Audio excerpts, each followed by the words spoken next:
ستيف جوبز مؤسس ابل. ستيف جوبز كان مشهور بانه بيقول لا اكتر ما بيقول نعم. لما رجع لشركه ابل سنه 97 اول حاجه عملها انه الغى اكتر من 70% من المنتجات اللي الشركه كانت بتشتغل عليها، ركز على عدد قليل من المنتجات بس وخلاها مثاليه. جوبز كان بيقول الابداع مش في عدد الحاجات اللي تقول لها نعم، الابداع في عدد الحاجات اللي تقول لها لا، وده اللي خلى ابل تطلع منتجات زي الايفون والايباد اللي غيرت العالم. في برضه واحد اسمه براين تشيسكي، ده مؤسس اير بي ام بي. تعال احكي لك عنه وعن يومياته الثوريه في ترتيب الاولويات. براين بيبدا يومه بقائمه بيسجل كل حاجه ممكن يتخيلها وعايز ينجزها، من اكبر حاجه لاصغر حاجه. يعني لو جاله 20 مهمه بيكتبهم كلهم كانه بيحط الدنيا قدامه. بعد ما بيكتب كل المهام دي بيجمع الحاجات المتشابهه سوا او الحاجات اللي ليها علاقه ببعض في مجموعه واحده، وبعدين بيقعد يسال نفسه لو عملت حاجه واحده بس من المجموعه دي هل ممكن تخلص كل اللي فيها ولا لا. لو عنده مثلا 20 حاجه بيقللهم لثلاث حاجات، الثلاث حاجات دول هم اللي لو خلصوا هيأثروا على الباقي بشكل كبير قوي، والباقي كده كده هيجي في السكه كنتاج طبيعي. وكده بدل ما يبقى محتار في 20 حاجه هو بيلخصهم في الثلاثه الاهم. المفاجاه بقى ان باقي المهام اللي مش هيعملهم بيمسحهم تماما من حياته، ولا تاجيل ولا اي حاجه، لا هو بيخفيهم تماما من الوجود. وكان بيقول جمله عظيمه جدا ان لما خلص الثلاث مهام الرئيسيه دي ال 17 التانيين جزء منهم هيخلص بالتبعيه، واللي ما خلصش يبقى مش مهم اصلا، فمش صح ان نضيع وقت فيه. الدراسات بتثبت قوه التقنيات دي بارقام واضحه. في مثلا دراسه من جامعه كاليفورنيا اثبتت ان الناس اللي بتحدد اولوياتها وبتكتبها بتقدر تنفذ اهدافها بنسبه 42% اكتر من الناس اللي ما بتكتبهاش اصلا.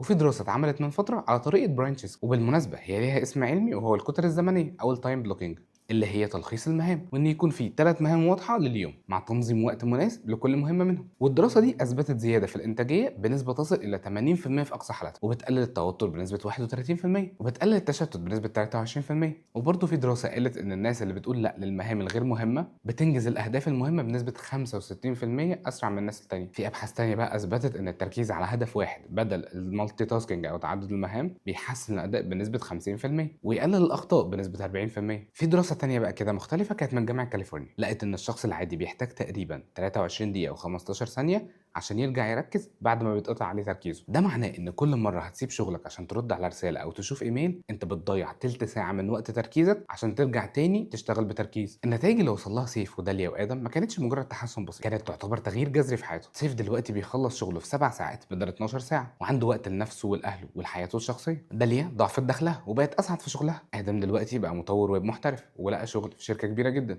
بس الاهم من كده انهم بقوا يحسوا بالسيطره على حياتهم، مبقاش اليوم هو اللي بيجري بيهم، هم اللي بقوا يتحكموا في يومهم.